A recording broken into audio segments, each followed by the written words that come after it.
RBR, let's go.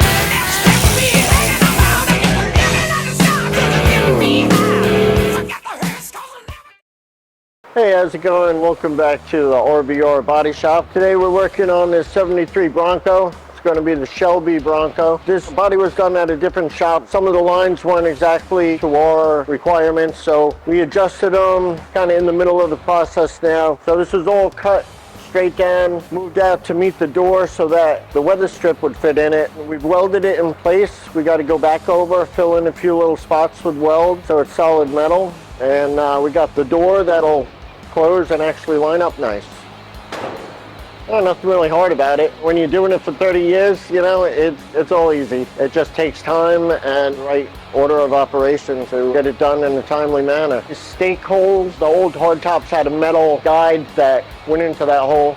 The newer hardtops don't have that. They use the holes in the top of the quarters, so the hardtop will get screwed down. We made the tailgate fit to the quarter a little bit better because it was a round hole going into a square corner. It was too close. Once all the paint and the clear coat's on it, it's too tight. So we had to open that up a little bit, make it all fit good. We had to do a lot in the firewall, kind of customizing it. All the holes that aren't being used get filled in. Made a custom bracket to hold the retro air unit into the firewall. That's about it so far. We got a little work going on up in the front, making the hood fit to the fenders a little bit better. We had to lift the fenders up. When it's closed, all the lines are like a brand new car, not like in 73 when the lines were, you couldn't roll a marble down them, let's put it.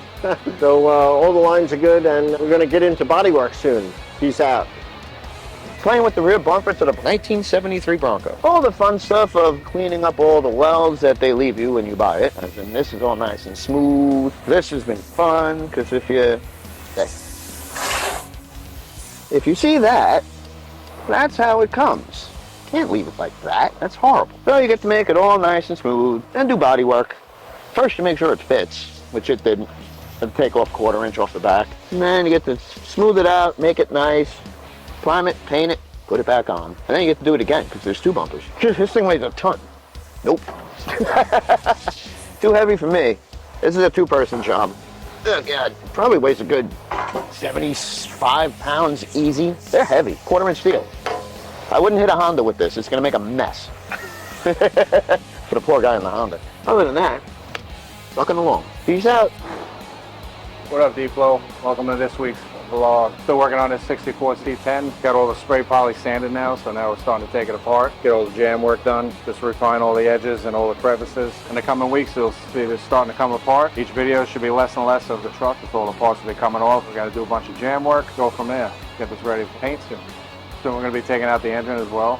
We got to paint the firewall. Do it up. This is going, I believe, like a Cortez silver and a cyber gray stripe down the middle. Even inside the engine bay, same thing. So it should be pretty sick. Looking forward to this one being done later. Welcome back to RBR again. Back here in the detail garage. Been sanding this top for about 3 days now. Started the process at 1,000. Brought it all the way up to 3,000. During the process, this top is very tricky because we have the flat side as well as we have this curve we would like to watch for. And then you have this up right here. During this time, you got to be watching out for how deep you go down these crevices because it's unforgiving. You go too deep, you can't get a polisher and or a sander in there to pretty much bring you back up. So it's a very tricky top, and obviously it's a big size. It looks really good right now, but unfortunately, you're gonna have to redo everything because of this one imperfection over here. We end up sanding too much, and the way that the hard block hit the side, it end up burning through the edge here. Just this one little bit, now we have to redo the whole top, and I gotta re-sand the whole top all over again. Right now I'm on the side, wet sand this thing 1,000. We're gonna bring it up to 3,000 as well. So far this one survived the process. Again, we came into contact with this round edge again. Again, very tricky. So we're gonna hit it with a flat block on the side and then try to round the edges as well.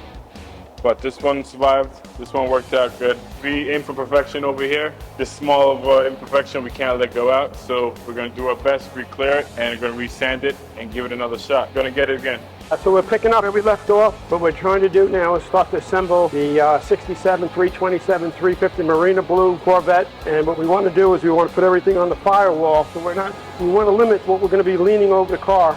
Once we load the car onto it, the motor's all done. As you saw, we had the motor done up in the front. So we're switching gears now, and the firewall, we put in everything that we can put in that'll be a little difficult later on. we're putting in ahead of time because we're going to lower this body straight down onto the chassis.